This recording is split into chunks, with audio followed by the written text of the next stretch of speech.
What up traders, what up investors, Ken here from Dyslexic Investor, and we're looking at Workhorse, that's ticker symbol WKHS. So this is one that has been basically in the news a lot due for the potential bid for the USPS, United States Postal Service, to basically replace their mail delivery service vehicles with one of their electric models. So this again has been in the works for quite some time, had a huge run up on that earnings. Again, this company has been public for many years. This is not something new to the market. This company has just been basically traded on like the pink sheets for quite some time, basically all the way up back in 2011. Was a publicly traded company, bouncing in between the 7, reaching that all-time high past then around $11 ish. That being said, this thing has some it is actually a really base company. This is not a SPAC that just was created. They actually have a product that's an American-based company. They are doing, trying to change the world in a good sense. So that being said, got kind of off the pedestals there. So we're going to be looking at the potential chart here. It did have earnings, still have a revenue loss, or sorry, an overall not a profitable. You can see here because it was down. Missed by 11 cents, but I guess the overall verdict was, again, everyone just waiting for that potential bid that they could win from the government. We're talking billions of dollars that they could win if they get that particular contract to go through. That being said, we can go ahead and look at the chart and some particular options activity. So let's go ahead and just look at the options chain here real fast. Today wasn't, again, too aggressive to either side. A lot of it was just basically just selling premium and getting out of those larger wing positions. You can kind of see here nothing is really jumping here on a very high delta and with that any quantity, because there's a lot of these are just really much smaller positions. So there's something here it's really just kind of looking out. So once we kind of go to potential, let's say like September expiration, we're seeing a lot of that open interest around the 25 to 30 range. That could again be just selling the wings, collecting premium, but we are seeing again some open interest increase around the $20 strike price in September. And I always love to look in the beginning of the year's options as well, seeing a lot of basically calls between 16, 17 and a half, 19 to 20. That's again a lot of open interest. And the thing you notice as well too is there's a lot of open interest at the $10 strike price that's in the money. So that's 10,000. That's substantially greater than anything else. So that's a pretty key point. So look at this again. Then we go back into October. Guess what? You see that 10,000 open interest there as well. So it's very significant to see that on the larger time frame. So even in October, that 10,000 is there. The January one's there. Even in the September one, that they're not there. That 10,000 or the 10,000 open interest at that $10 strike price. So something this is kind of could be brewing for something that could be happening. Really, just betting on that overall potential deal to go through.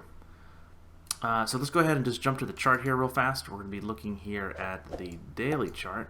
Let me swing these charts over here. So a couple things of like, hey. Yes, the quarter was great, but again, everyone just kind of waiting, potentially some weak hands being shucking out today due to the fact of, hey, just waiting for that potential move. People don't have a lot of patience sometimes when it comes to these stocks. Since it literally ran up since the beginning, let's just call it the end of May, kind of starting to break out to the beginning of June, really ran up from basically $2.83 all the way up to $22.90. So it's pretty substantial here. So we can kind of do a Fibonacci extensions model here. So we're going to do for the previous swing high to the low to the high again.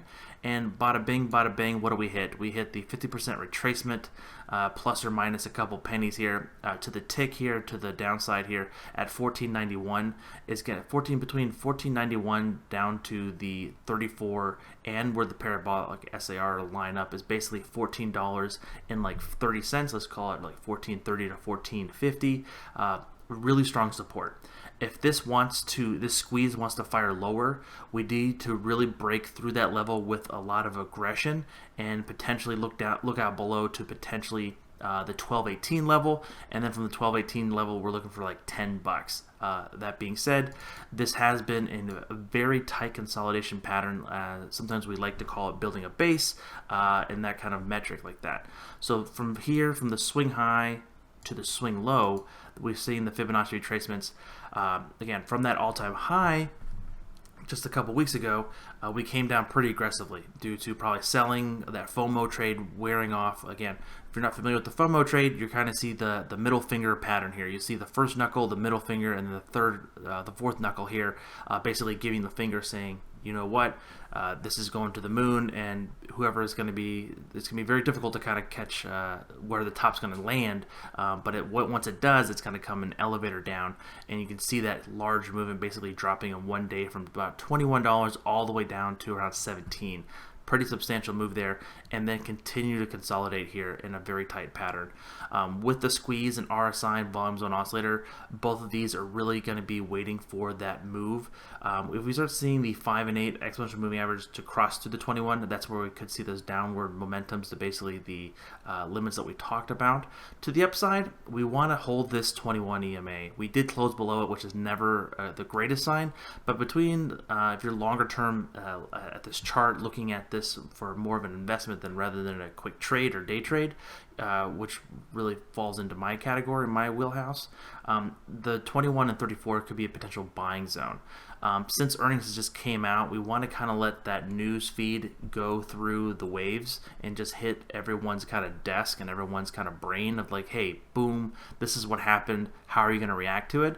And that usually takes 2 or 3 days. So I'm not going to be the first one to jump on board on this one, but this is a great little speculative play for myself, because I think it's a speculative play. Like it could work out, it can't, whatever. Like they actually have a real product, and they actually sold, I think, 3 vehicles this quarter. So it's great stuff. That being said, with the 5 and 8 moving averages, need to really stay above the 21 to see this potentially going higher. So basically, from that previous swing high to low, you really see that that bouncing around and had that huge movement higher, really being stopped out here at the 618 here at $19.26, and the net following day just getting scared of that price target and just heading lower, and then really just substantially going lower, breaking through that 21 there. To really see this kind of start forming a base here, we need to start holding this pattern above 15, even above that 1450 price target we looked at, to potentially get that momentum and not have this squeeze fire short and start seeing some volume coming in here to the upside. Potentially, again, the next 2 or 3 days, we could see some weak hands getting out and a nice little potential buying opportunity, looking for that $19 to break out to the upside to get that 20 and then that previous high from there. Guys, I hope this was educational. If it has, please hit that thumbs up. If it has not, you know what the dislike is. Again, guys, I really do appreciate everyone coming out and watching the video. If you're interested in joining the Discord, that's completely free, the description down below. And if you're interested in looking at some more content from live stream, member-only stuff, and other various perks, you can hit that join button and check out that information there. Again, guys, thank you so much for watching. This is Ken from the Dyslexic Investor, and I'll catch you guys on the flip side. Peace.